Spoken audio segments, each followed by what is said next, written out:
Starting in Numbers 11, verses 14 and 15, Moses is confessing this. He said, I am not able to bear all these people alone, because the burden is too heavy for me.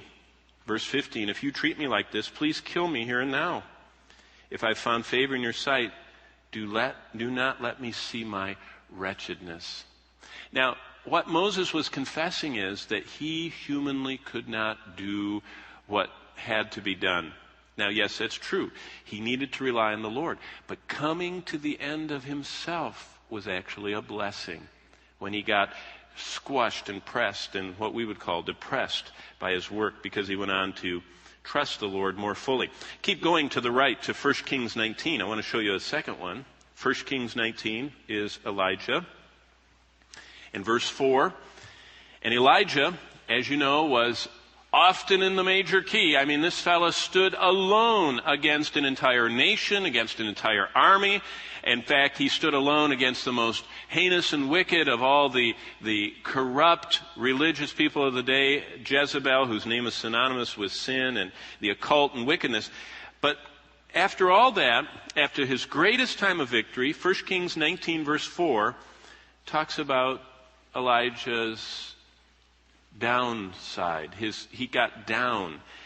But he himself went a day's journey into the wilderness and came and sat down under a broom tree. And he prayed that he might die.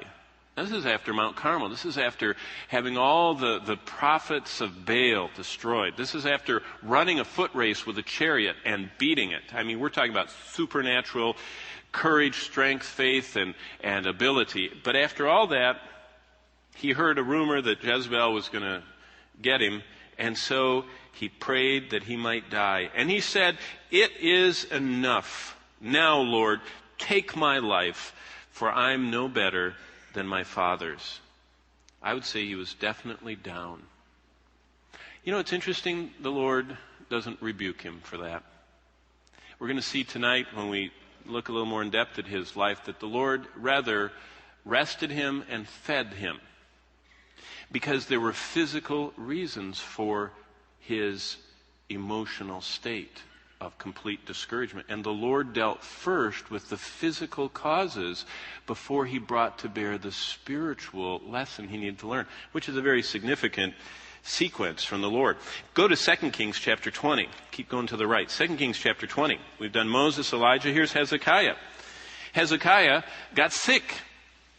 And it was a deadly illness. So 2 Kings 20, verses 2 and 3. When he got word, he turned his face to the wall.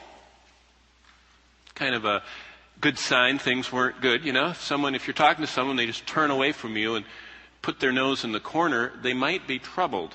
And he didn't like this prognosis or diagnosis, and he prayed the Lord, and he said, remember, Lord, I have walked before you in truth with a loyal heart, and I've done what is good in your sight. And Hezekiah wept bitterly.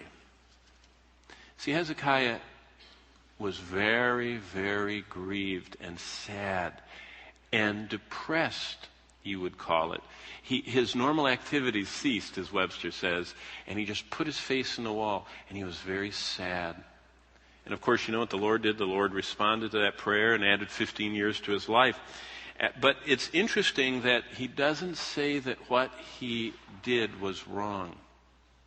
The Lord was just patient and gentle with him, seeing him process all this. Now, keep going to the right to Job. 1st, 2nd Kings, 1st, 2nd Chronicles, Ezra, Nehemiah, Esther, Job. And look at chapter 3. You know this one well. Verse 11. Job asks this question as he's going through such bitter anguish and duress and horrific times. He says in verse 11, why did I not die at birth? Why did I not perish when I came from the womb? He said, I cannot go on. I am completely unable to go on. I wish I could die. That's pretty down. Okay, next book. Go to the right to Psalm, the 119th Psalm. And let's look at Ezra. There's a stellar personality. Tradition records and non-church history, actually pre-church history, records that Ezra had the entire Old Testament memorized. You know, some of us are memorizing verses. How would you like to have down 939 chapters like that?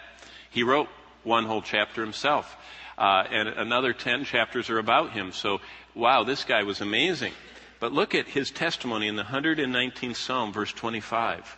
He says this, "My soul clings to the dust." In fact, if you study closely the 119th Psalm, which is his testimony, it is filled with many occurrences of his constant struggles with people, with his emotions. And right here, he summarizes all. He says, "My soul clings to the dust."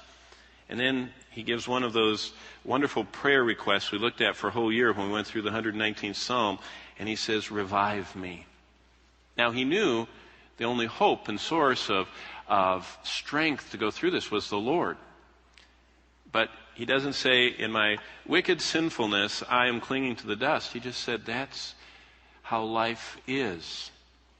Keep going to the 142nd Psalm, where we started this morning.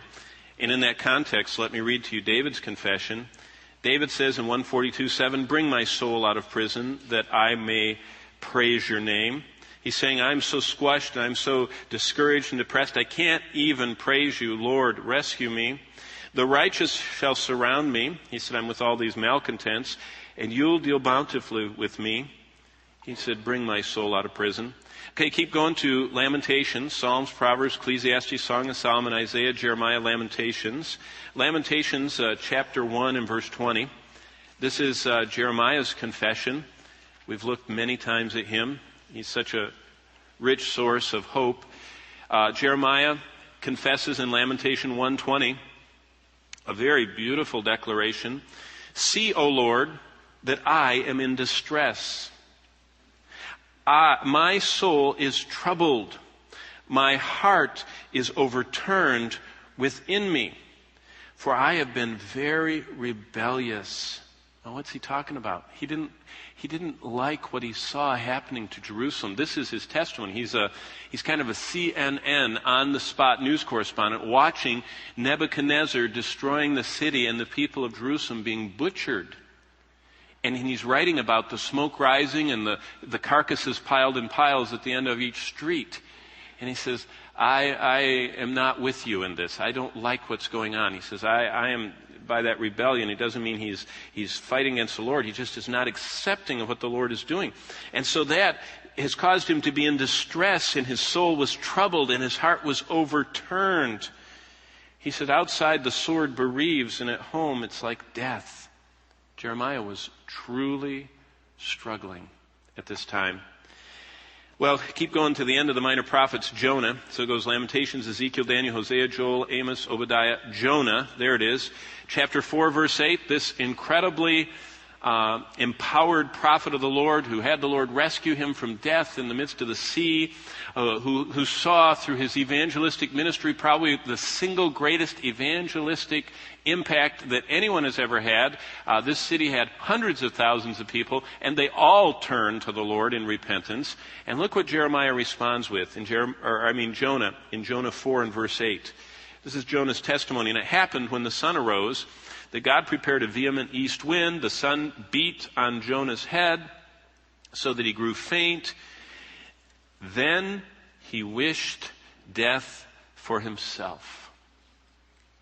And continue in the verse and said, "It's better for me to die than to live."